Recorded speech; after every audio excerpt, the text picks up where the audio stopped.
Hi, good afternoon to everyone. Nandito na naman inyong Ate Ev, ug sa wakas. May nagbigay na ng mic sa wakas. Hello! So, bati na dyan kay ko ninyo. Di good para hatong last time. Nga ko nyo na bati, no? So, bati na kayo ninyo ang tingog nagsaba-saba si Ate Ev this afternoon. So, ang kantahon ni Ate Ev is para ni sa mga OFW o para po sa tao, mga idol nga feeling nila nag-inusara sila but naadjud ang Ginoo nag-uban permi nato. So ako silang gikantahan. This song is pretty on the inside. Murag ako na tong nakanta but wala ko mic so klaruhon ako karon kay no nindo jud ang naay mic guys. So akong kantahon ang pretty on the inside so gi-compose ni Ate Ev. Ang title na sa akong gi-compose para ni sa mga Bisaya lang ha. So hello there sa mga Bisaya ug sa mga ganahan ra ani nga Tagalog or ganahan ra pud ani. So kamo nalay bahala no. Ang gi-title na ko ani is Salamat o Ginoo. So nagpasalamat ko nga na ang Ginoo permi dili lang ni sa mga taga OFW, dili lang sa mga nag-inusara but sa tanan ni guys, no?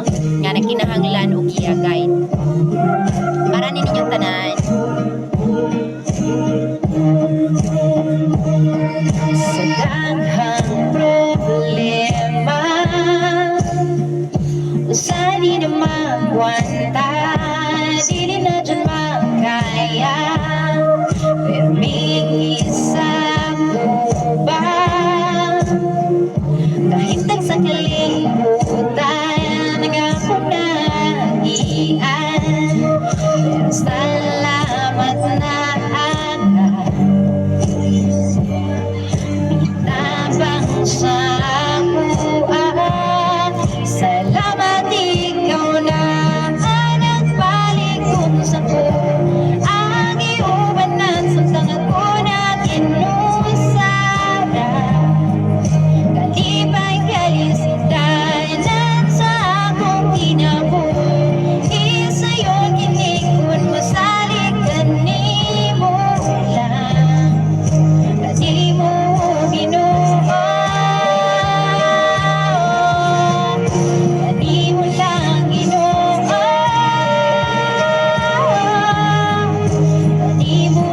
Ginoo usahay mabuhatan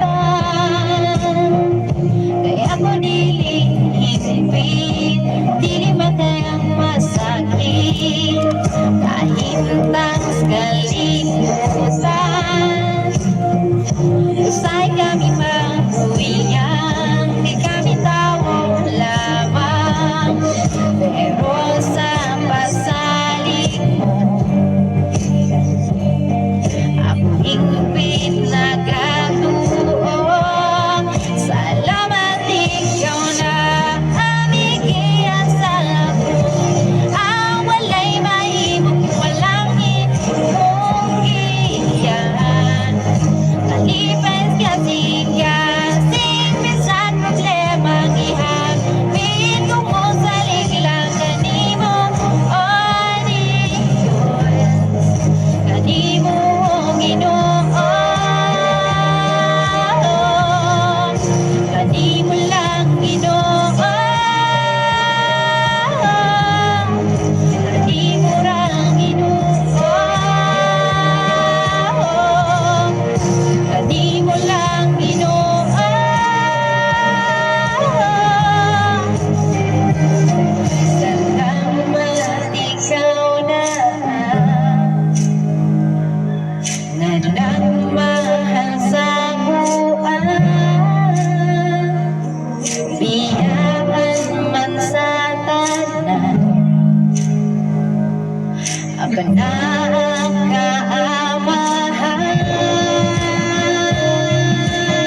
sa inyo ha guys. So sa mga nabugatan diha, para to sa inyo ha.